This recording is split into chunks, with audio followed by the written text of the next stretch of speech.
Welcome to E360 TV, the live streaming and on-demand destination for influential voices and enlightened audiences. We offer trending, grassroots, and purpose-driven content across a diverse range of interests. E360 TV is more than just watching programs. We offer the ability to interact with live shows connecting audiences to real, authentic influencers and storytellers while streaming to millions of devices.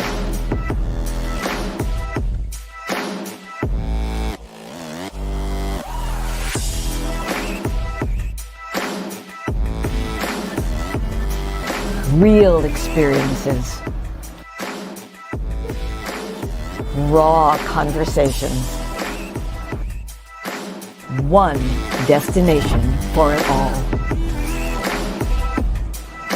E360 TV.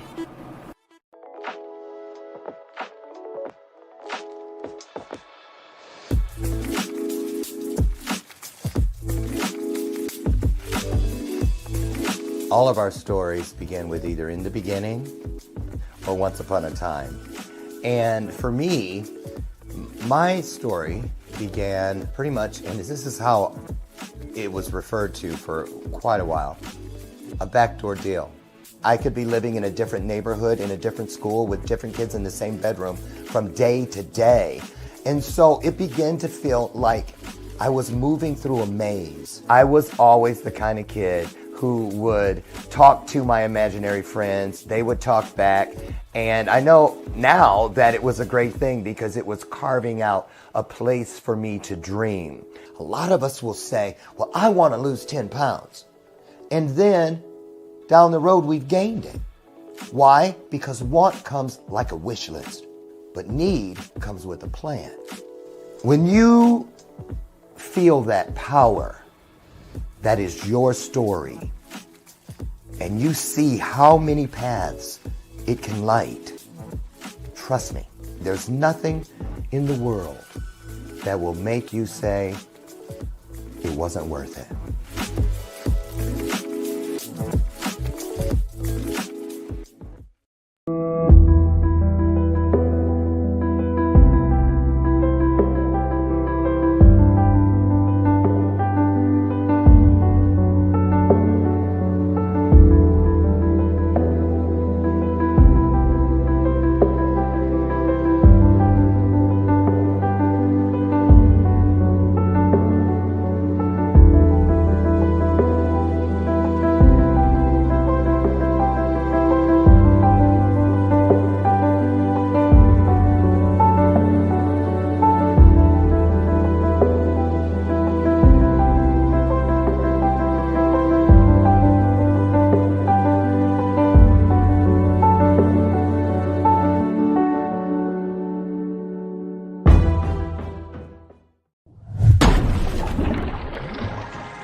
Before you get it, baby, show me your soul.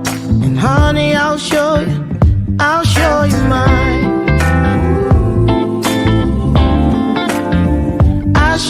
mine.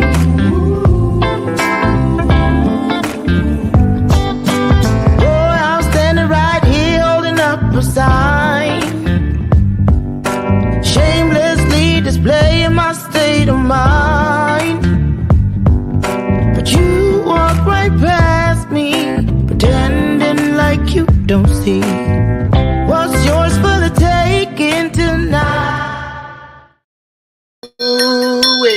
I'm feeling some kind of way today. Ooh-wee. I'm feeling some kind of way today. And it's not because it's Friday. But that didn't hurt. Yay! I'm so excited to be here. Happy Friday to you. The snow kind of melted, but it's still burly cold here in the Chicagoland area. What was that? In the Chicagoland area. So, how are things shaping up in your neck of the woods? Everybody, are you excited? This time next week, Black Friday will be going on. You know what that means. Is your family one of those families where everybody gets up at like 4 a.m. and goes, is that still a thing? I never could, because I had just gone to bed. How can I get up and go? I stayed up eating, right? I'm eating. Them taters ready yet, Paul? I sounded a little country, didn't I? Well, anyway, I'm just excited. I love the holidays. I love when the weather and the leaves change and it gets cold, even though I kind of about it. I secretly love it. How about you? Huh? That's the bell of purpose, y'all. And I ring it on purpose, with purpose, because just like that bell, the ring of truth is the same. Don't you just love it? Make sure you fine-tune everything inside your sacred world, which is everything, to due north. And the only way you can do that is to know the truth when you hear it. Know the truth when you see it. Even know the truth when you smell it. Is that some bread somebody's baking? Right. I'm just telling you, hold on to the truth. It'll serve you well. So listen, where are my manners? Good morning, good morning, good morning to all of you. You're looking good today. Come on in, 62. 62 is the number right now. We're trying to hit 1,000, right? Listen, get in there. Can I get an amen on us hitting 1,000 today? Why? Because it proves that when we come together, 2 or more of us, some magic happens, y'all. It does. I'm gonna tell you, sometimes we take numbers and things and the opportunity of the collective for granted.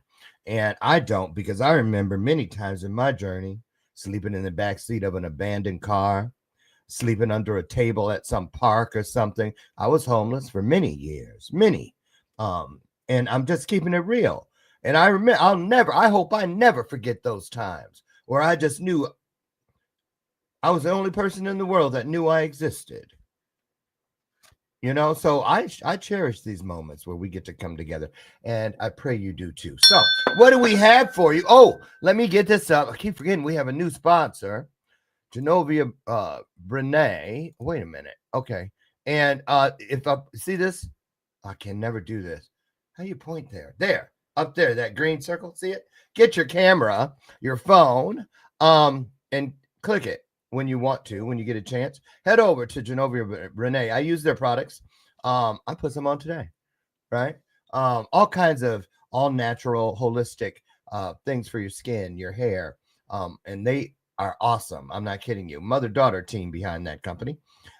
When you go in, if you're going to get something, and I hope you do, use this discount code, y'all. Blessed Friday at checkout, and you're going to get an additional discount, okay?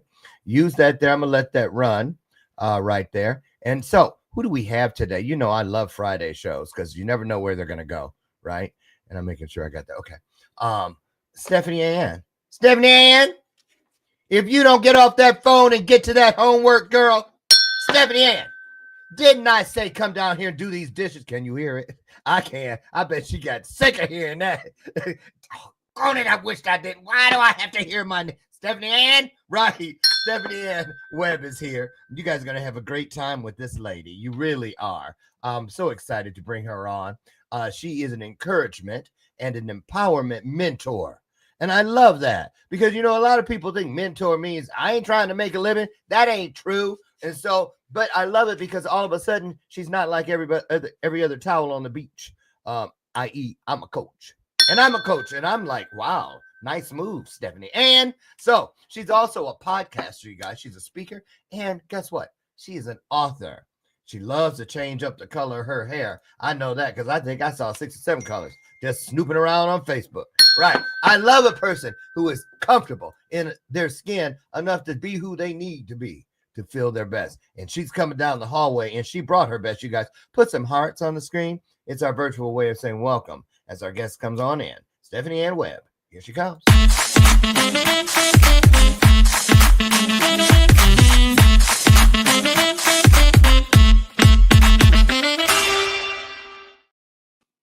Stephanie Ann.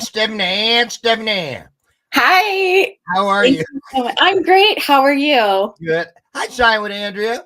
Good morning to you. Let me ask you something. Was I pretty on point about that Stephanie Ann thing?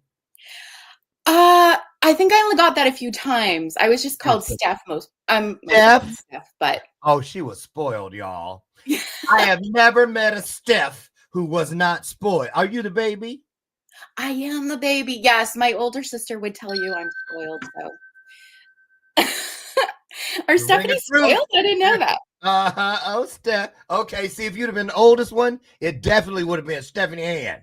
Get off that phone. But Steph got away with everything. So I did get okay. spankings though, so there you go. I'm sure. And it was probably like, Oh no. wait, really? I did some naughty things. Like, okay, what? You seem like you would have been a little bit precocious. Yeah, okay. So my parents were caretakers of a nursing home where we had psychiatric patients to take care of. This Oh, was in the 80s. And my great uncle owned some of these homes, like nursing homes and stuff. So my parents were caretakers of this one, and we had friends over. And one time I said, "Let's go put salt and pepper in one of the residents' hair," as she was sitting there watching TV, and it was my idea. that's And I actually got a kind of funny. spanking for that. I thought it was funny, but then I think I was 8. Yeah, and that's about an 8-year-old trick, but it's harmless, really.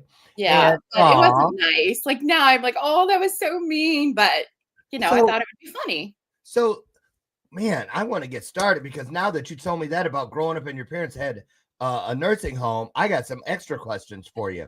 So listen, what I like to do, and I'm not going to deviate today. I'm so excited you're here. I'm going to take myself out for about, well, up to 60 seconds, right?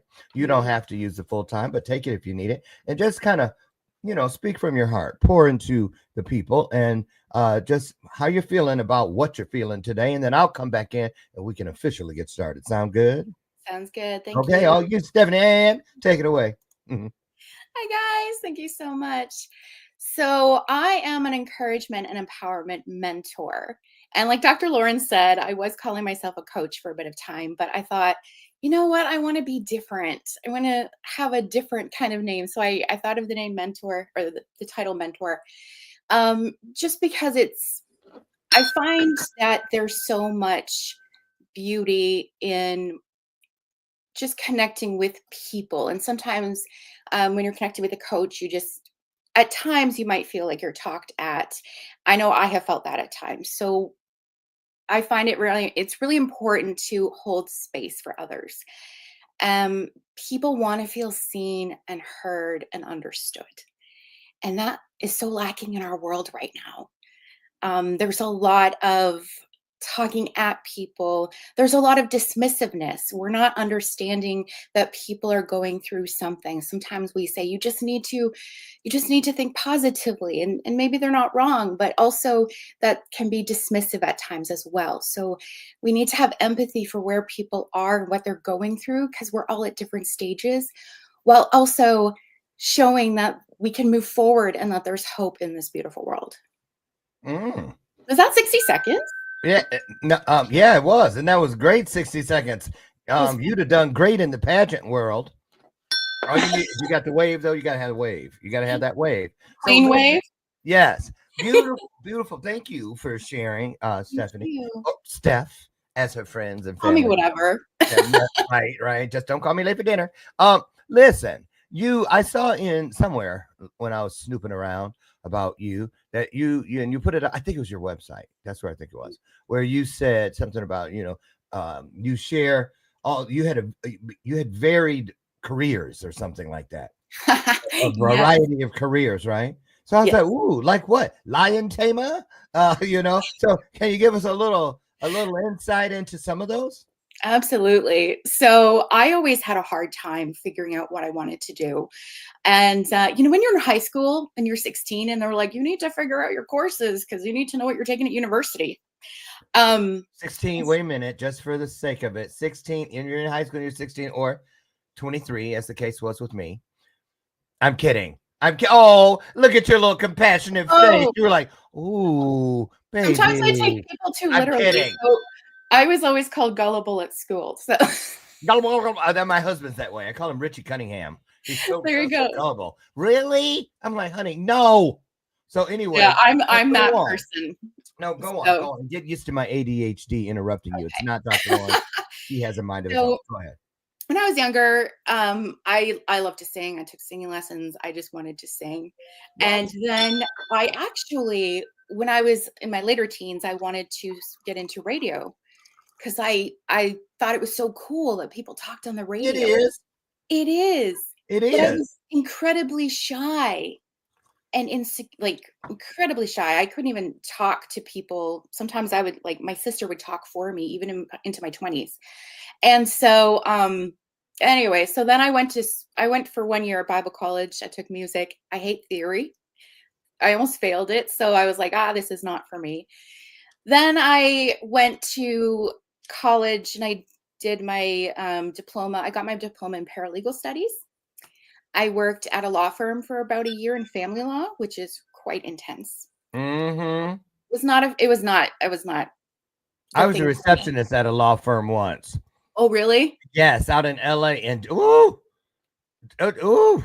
I mean, my back hurt because everything you had to be so. Something Miller. It was Kaufman something Miller or whatever it was, and you mess up in it. It's so much stress.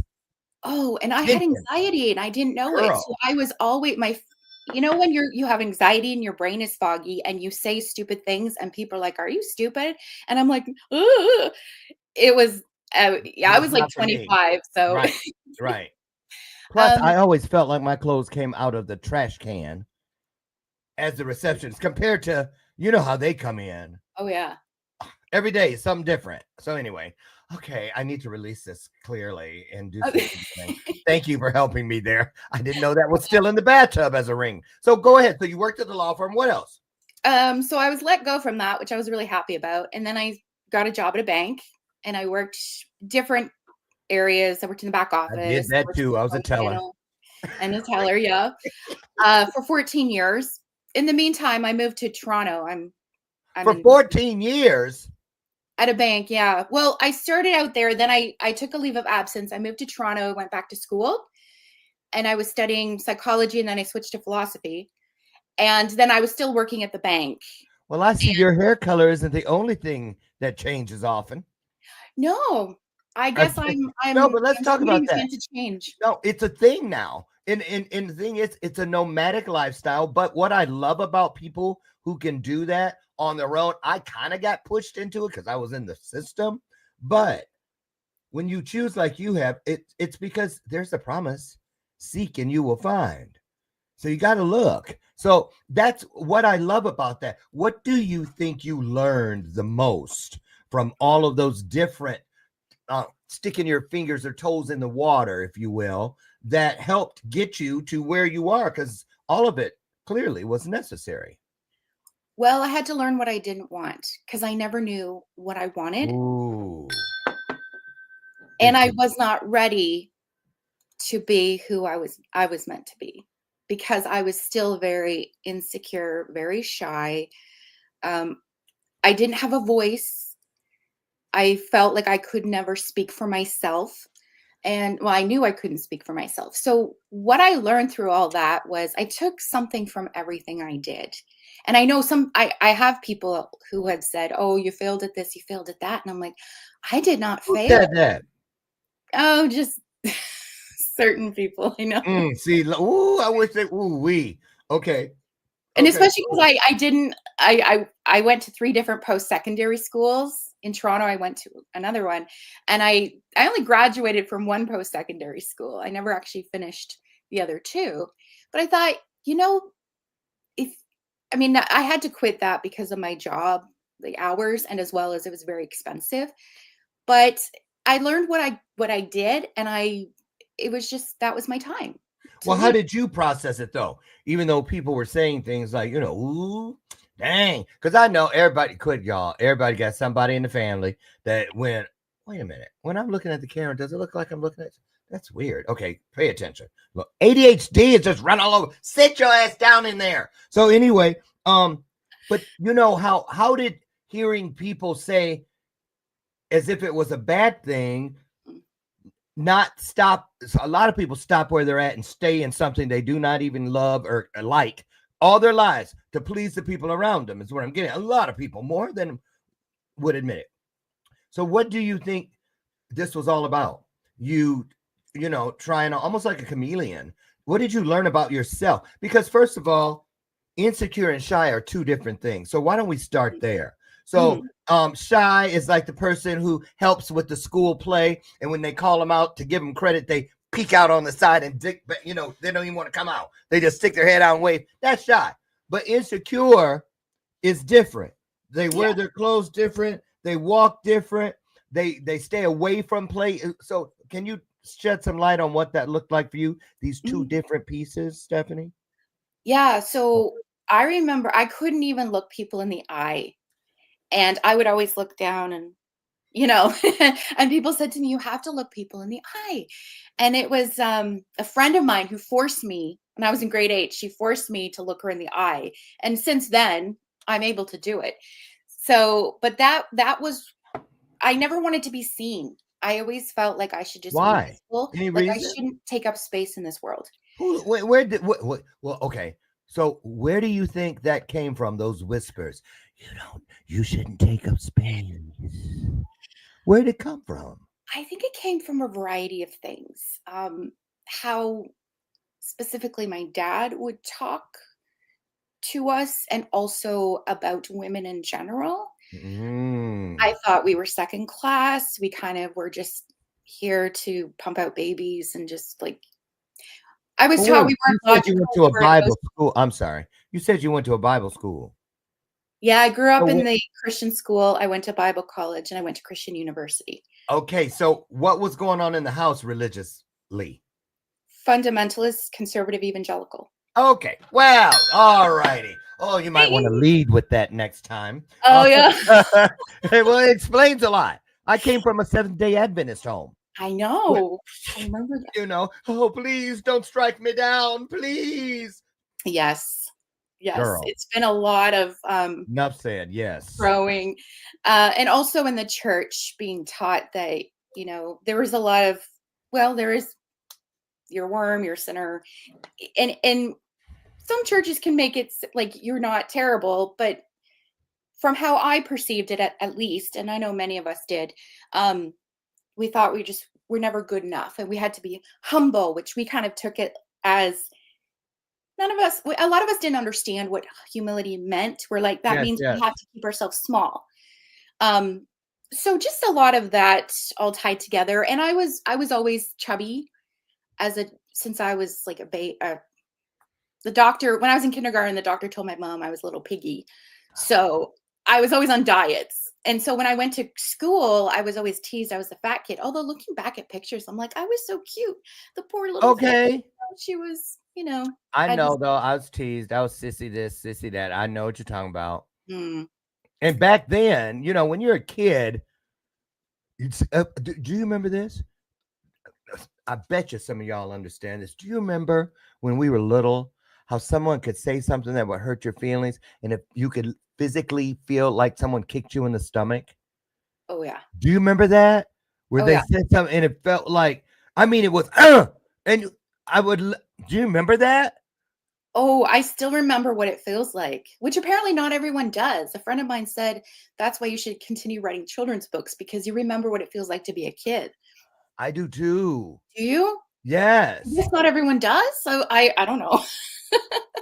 Huh.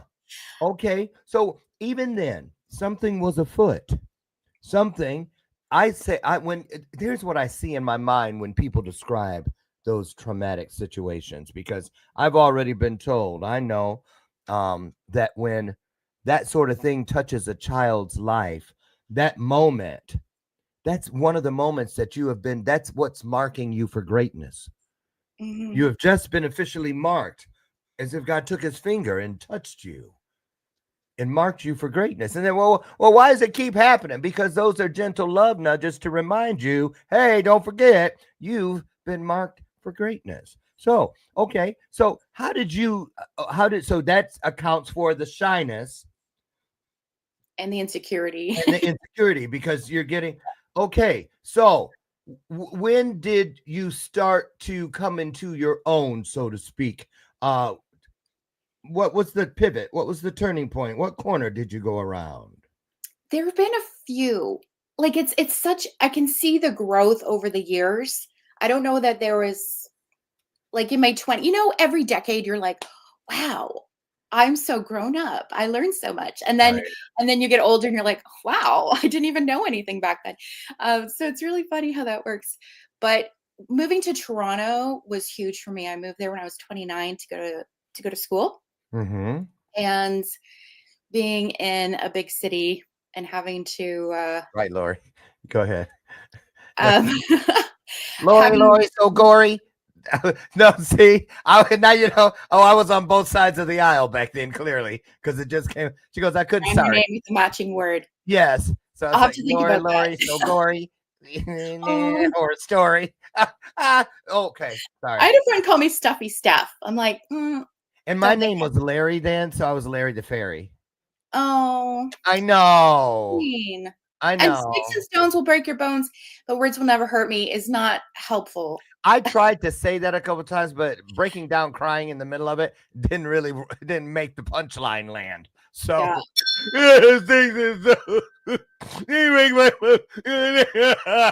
you know what I was gonna say. That's how it went down. And So until you're able to learn how to not let it affect you, people saying don't let it affect you is not gonna help. It until you can get it yourself. My dad used to say that. Well, just laugh it let it off. roll down your back. I'm like, I did not learn how to do this. But So now it's easier as in my 40s, of course. let me ask you this one. Here's a good one. Mm. What about this is what I love about transformation. Mm-hmm. When you look back and you see pictures of your former self, sometimes I've looked at some that I didn't even recognize it was me. And I know the picture. You know what I mean? But then I look back, I was like, oh, I forgot that's me. Because of the look on my face, the dimness in the eyes, just that countenance. Joy has an essence. Peace has an essence. All of those healing components have like a mist around you when you have them. What do you ever look back and you can tell that was the prior version as opposed to the current version? And what happens when you recognize that? Well, when I see pictures from certain years, I remember what it felt like in that time. So when I see a picture of me in grade 7, I'm like, oh, I was going through that. And they say, I saw a TikTok the other day and they said, put a picture of yourself up when you were a kid and just if something comes up, go, what would I say to that little kid? Yep. And I go back and I'm just, oh, poor little Stephanie, you were hurting and you Yep. thought yourself worthless. And I want to tell you that you're not, and you're beautiful and you're wonderful. If I could just hold her and reassure her. But that's why where I'm at now is I am healing that younger version of myself, which is beautiful.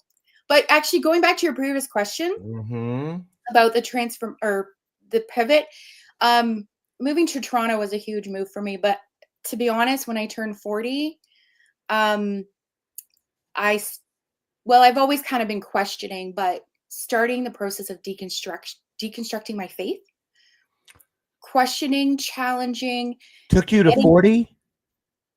I was questioning for years, but you were always scared, like, to go beyond. You didn't want to go to hell. You didn't want to be God mad at you because that's what they would tell you, right? So at 40, I was like, okay, this is not helping. I have anxiety, depression. I'm struggling, and I was That was on starting. my list to ask you if you had depression. I can cross it off. Okay. Oh, Go ahead. Yeah.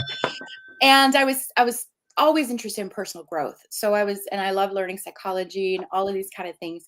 So really leaving the fundamentalism behind was a huge point in my life. And that really started me charting my own path and finding my voice, because growing up authoritarian, you're taught what to believe, what to say. I've had people, even recently, people tell me what to do. Like in my 30s, my dad told me I shouldn't like a guy because he believed in evolution. Like, because he's a 6-day creationist, and so is very staunch. Yeah, I yeah. was in my 30s and I was told I couldn't like a guy. Like, there's such an authoritarian there. Were you living in the same town with your parents? No. And your dad still had this hold over you? Yeah. Let me ask you this. Mm. Because you know a little bit now. Outside of the fundamentalist piece and all that, do you think it's possible? Have you ever thought of your dad as a narcissist? I have, but I don't think he is. Like, at times I thought that when I started learning about that stuff.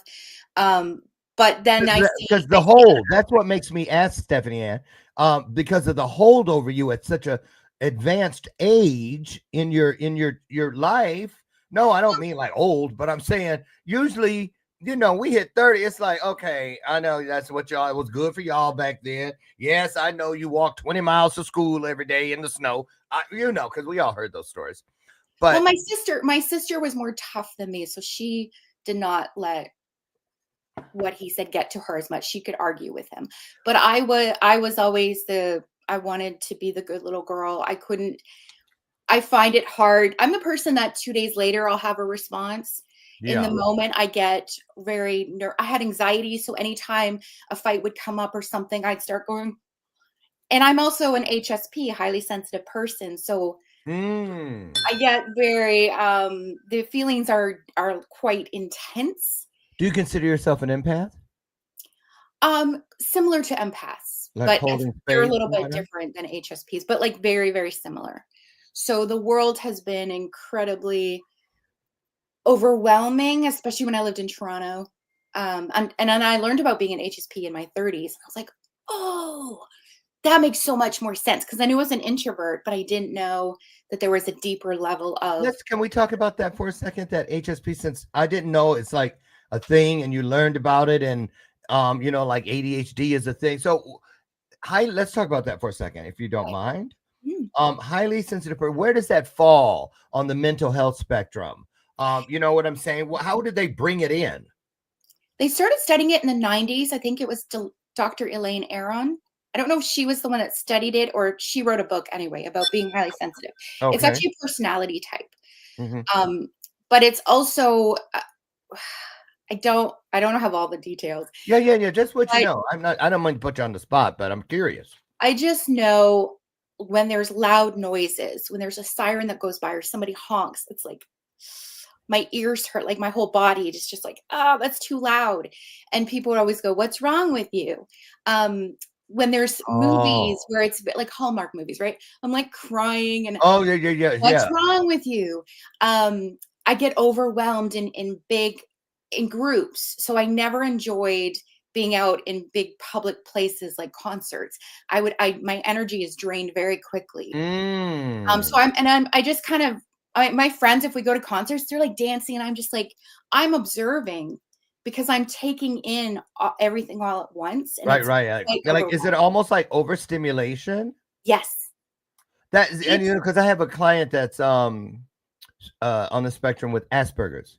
And it's totally different, but some of those same things, he can sense the frequency, like in ice in a glass tingling, and the electricity moving through things, and just highly sensitive. Really amazing. So how did it change your journey, knowing what this was, highly sensitive person? Did it help you understand, okay, it's just me, I'm not the only one? It did. And I was in my mid-20s when I found out about Myers-Briggs, and I found out I never heard of introvert. Myra who? Myers-Briggs personality type. I thought you were talking about Myers-Briggs, the one that had a fruit stand over there about a laundromat. I'm kidding. Okay. The person, introvert, extrovert, feeler, thinker, perceiver, judger. Have you ever done that? No, girl. Okay. You sound smart. So when I found out I was an introvert, first of all, it was like, I'm not weird. There's nothing wrong with me, because we live in an extroverted world. So people want to go out and do things all the time, and they get energy from it. Introverts, their energy is drained by being around too many people, and we recharge by being alone. So that, first of all, in my 20s was was like mind blowing for me. I'm like, there's nothing wrong with me. And then finding out I was highly sensitive in my 30s, there's nothing wrong with me. And I know people don't like labels. I actually did a podcast about this. Are labels helpful? Yes. Are they unhelpful? Yes, because we can get stuck in them. But it's so great to know that, because when people are constantly telling you asking you what's wrong with you, and you realize there's nothing wrong with me. I am who I am. And it's like 15 to 20% of the population are highly sensitive people. But it makes us also, when we're the healed versions of ourselves, it's such a gift. When you're Yes. living in the unhealed, stressed out version of it, it feels like a curse. Yes. Because I have more empathy for people. Not that we all have empathy, but I can feel things deeper. Like if somebody's telling me a story, I am moved to tears, and people are like, "Are you okay?" And I'm like, "I'm just feeling what you're telling me." And let's talk about for a second. I just want to stop and stick a pin in something for a moment, if we could, about this healing thing, because we have scars on the outside of our body that we can all look at and tell exactly where it came from. We remember when we got it, the story that goes with it, and it is immediate proof that there is healing.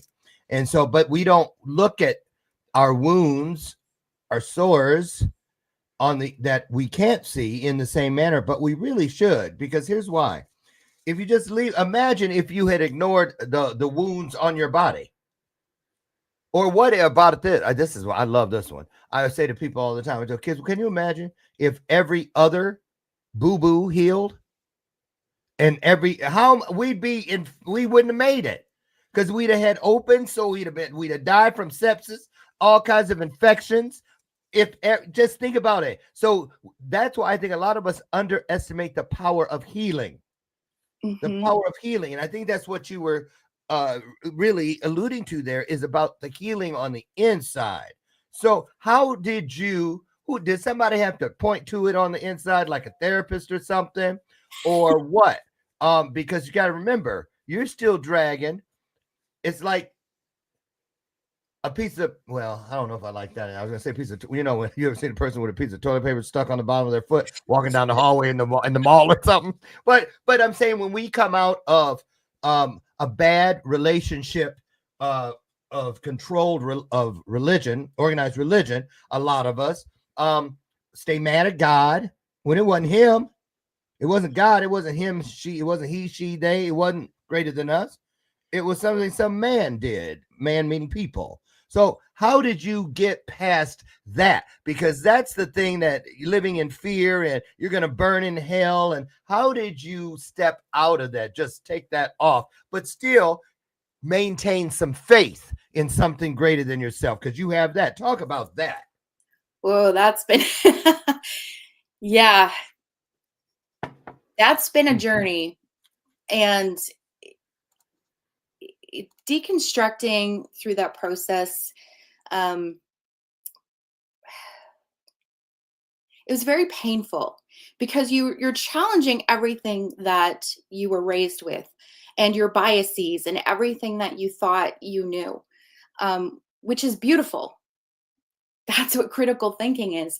But it is very painful, and also you get angry quite a bit. And when I was through quite an angry stage, I think that was around 2021, I was posting stuff on Facebook, and people were telling me I shouldn't be angry. And, I understand why people, when they see somebody angry, they're like, "Oh, you shouldn't be angry." But anger is a part of the grieving process. It's a part of, you're grieving a life that you didn't know you could have had. You're grieving something that you were raised in that kind of harmed you in ways. And so when people are angry, there's reasons for it. But then I was like, I don't want to stay angry. This is very unhelpful. And I wanted to just continue moving forward and finding healing through that. So it's just been a lot of listening to different teachers, doing a lot of inner work, grounding myself, getting back into nature. I love nature. When I was a kid, I didn't really like being outside because I was kind of socially anxious, but it is so healing, What's it like for you when you step back? For instance, now, you go home for the holidays at all? Yes. Okay, so when this version of Steph steps back in, what kind of things do you hear from people that haven't seen you in a while? You know, what do they say? Well, I see my family quite a bit. Mhm. Um, when I see extended family that I haven't seen for a while, sometimes you revert back to being that little kid again when you're Mm, around aunts and uncles and cousins. Do you ever? And I I feel have this weird. It's basketball. kind of Yeah. like I don't know how to act, and at times I was like I just keep myself small, and then other times I say things, and you kind of have to get more used to it as you grow. Um, but yeah, it's an adjustment, and sometimes I have to keep my mouth shut, even if I disagree with things, because Well, I'm you like don't have to, but you choose to. I choose to because I know it. Sometimes you have to speak up when there's like awful things being said. Um, but other times when certain things are said and you're like, I know why they believe this, and I know that getting into that will just Mhm. How about the teaching side, though? The healing side that you know you're responsible for, and you're around those people that still have the shades pulled down, so to speak. Do you feel a responsibility to the work, that you do out here, like what you're here? See, that's the thing. And the reason I'm glad we're stopping at this corner is because it's an anomaly to me.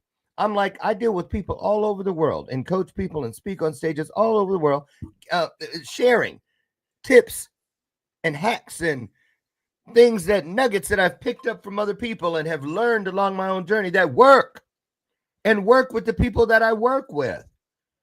But the people closest to me seem to be the hardest ones of all to get, and they've yeah. seen where we've come from right there. I just don't get it. I don't know what that is, but still a reason to keep moving forward. Let's go here.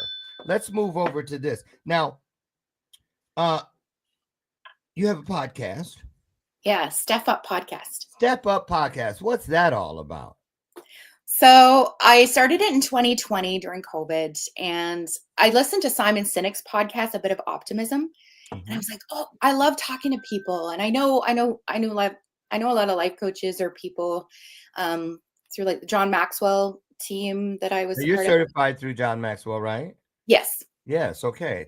Okay. Good for you. So I wanted to have these conversations because I was excited about personal growth and learning all this stuff. So I started off the first two seasons. I had conversations with people. Now I'm in my third season, and it's just me on the mic, just whenever I have things, and I just talk, which is just fun because I don't prepare really. Whereas the first two seasons, I used to over prepare. I had to have every question written out, every like in case I forgot something because I was still dealing with a lot of anxiety and foggy brain. But then when I started releasing that and moving through that and understanding how I can like live with anxiety, well, move forward with understanding anxiety and overcome it, Mhm. my brain gets clearer and clearer. So I just have fun getting up and talking. I don't want to prepare because Right. that's fun. Right. Right. So So it's about like personal growth. I've had some stuff when I went through deconstruction, a lot of some angry things in there, but mostly I try to keep a positive spin to things and keep moving forward. how big is forgiveness in the process, in your opinion? It's huge. It's and I know that word can trigger people because of how it was used to like let people get off doing things, or you was like, well, Oh, you don't forgive, God won't forgive you. And I remember just like praying and praying and praying, like, oh, I thought I forgave somebody, but understanding that my emotions didn't mean I wasn't forgiving. It just meant that there was still something there that I hadn't dealt with. And all I did at first, I thought, oh, I just have to pray and ask for forgiveness, but it takes like the work of releasing it yourself, releasing the past and moving forward. Because if we keep reliving that and bringing up the same things over and over again, and that's what I'm passionate about. I'm passionate about like, we also need to understand, like, when people are where they are and in their past, when they want to talk about their past, they can feel like if people don't listen to them, they're dismissed and they've been hurt by things. So we have to understand that. But it doesn't mean that we ruminate over it and go over and over and over it, because we're going to keep moving that into our future. So in order to move on into the future, we do have to let that stuff go as we can and release it. And it's a beautiful process. It's not easy, but it's beautiful. Have you ever found anything good or positive inside of loneliness? Yes. Talk about that.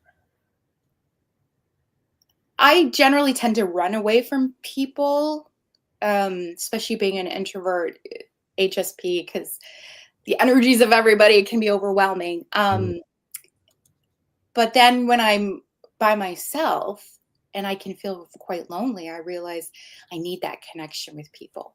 And so in times we can also feel like a victim and say, well, people don't want to talk to me and blah, blah, blah. But in order to receive friendship and receive love, we have to give it.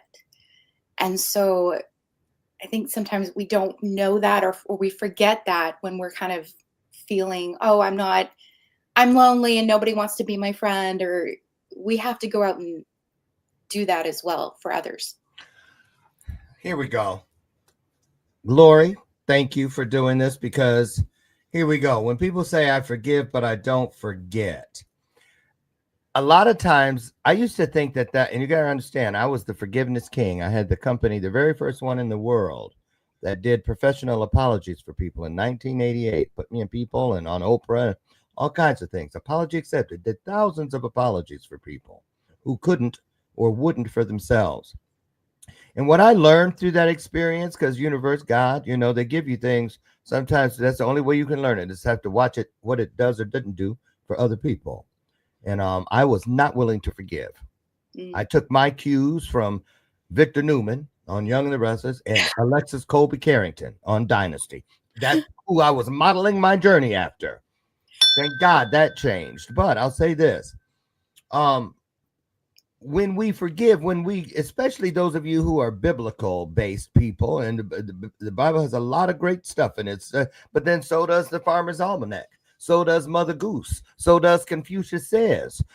Anything that has, and the moral of the story is, and it's true, comes from the same source of truth. I don't care where they place it. They place it so everybody has a chance to get to the same conclusion or choice, which creates the conclusion. So I'm going to say this. When we don't forget, you got to ask yourself, well, why are you holding on to it? Why, if you've forgiven, why aren't you willing to forget it? Because sometimes what I used to see is that because sometimes people call me back 3 years later, go do an apology for the same thing. And I was like, but didn't you do? Yeah. Well, I thought you forgave them, but they didn't. They put it like in one of these, like a recipe box or index. And as soon as any little, wait a minute. Here we go. Oh, I knew it sounded familiar. Yeah. Right. This sounds exactly what you said on November 12th at 12:15, 1937. Seriously. And they pull it out and they try to use it against you. So how do you feel about what Lori said? I can forgive, but I won't or don't forget. Is that a good thing, or how do you feel about that, Steph? Well, I always used to think forgive and forget meant you actually would never remember, like you would erase it from your memory. And it's just not, that's in our bodies, that's in our memory. But how I see forgiveness is I might not forget, but I can release it. And it takes practice. It's not just like a one time, oh, I released that person, I love them. It's you might have to keep doing it. Might have to keep doing it. Well, but it's for yourself. It's for yourself. There you go. Because, so that you can get beyond it. So that and Robert, yeah. Love it.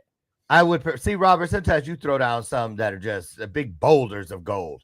I would prefer not to let someone live rent free in my head. That's brilliant. That's absolutely brilliant and true. I agree.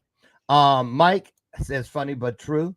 And Andrea, 1175. Is that the rent? I don't know. I was like, okay, There's so okay. much to If rent you it. like it, shine with Andrea, I love it. So there you go. I don't have to understand it. So Stephanie, what do you coach? Yes. Well, mentor. Mentor, yes. Yeah. Duh. Coach would. So Yeah. what's it take to mentor with you? How do people get to you? And what can they expect once they get there? So I actually have two ways of doing this. One, people can pay for just an hour to just connect if they need to feel heard, if they need to gain a fresh perspective or feel encouraged. I remember wanting to work with a life coach or just talk to one for an hour and not being able to because you had to buy sessions. And that's not possible for everybody.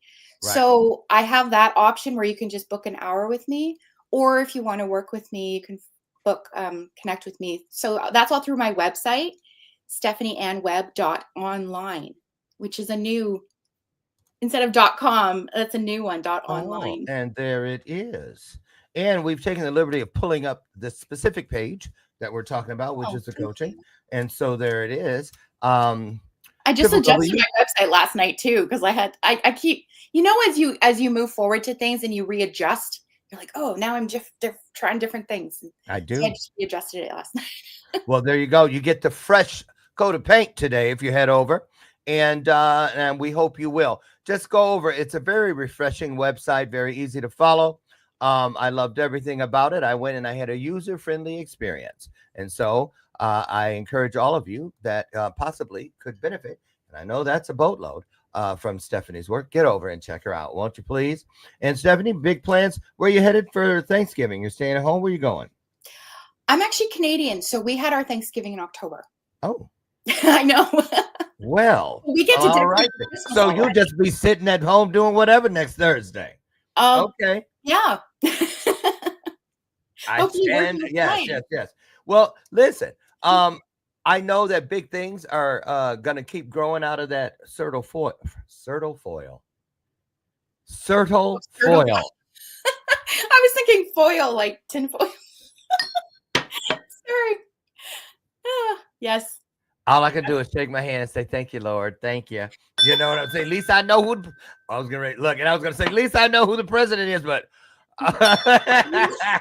it just goes from this to that. I didn't say from bad to worse. I don't claim that. It just goes from this to that. Listen, I just love the work you're doing. You're welcome back anytime. And thank you. This is so fun. You guys do have Christmas in Canada. I know that. We do. Yes. Right. Now, so you'll be getting together with all your family? Yes. Good. Enjoy. Have the best rest of the year and have a wonderful, wonderful 2025. You're welcome back anytime. Thank you. Okay. Listen, you guys, what a great week it has been. Oh my goodness. I couldn't do this work without you. And trust me, I wouldn't want to try. I seriously mean that. Now, listen, do me a solid, won't you please? Get out there today and find just a little piece of your higher self. Higher. ER. Get it. Get the E, get the R, push it up to what you already are, and watch what happens. You're going to take bright to brighter, great to greater, strong to stronger, and my personal favorite, kind to kinder. Get out there and be good to yourselves, won't you please, so you can do it for someone else. I'm Dr. Lauren. I promise to meet you Monday morning, God willing, right over there on the front porch, where together we'll have yet another illuminated conversation right here on Bathrobe Moments. And in the meantime, get out of here. Don't you dare let my screen door slam. And I'll tell you, like I tell you every day, I love you. And there's not a damn thing you can do about it. I'll see you. Have the best weekend ever. God bless you all. Bye. Stephanie, great job. Thank you. Thank you so much. Thank you. Bye.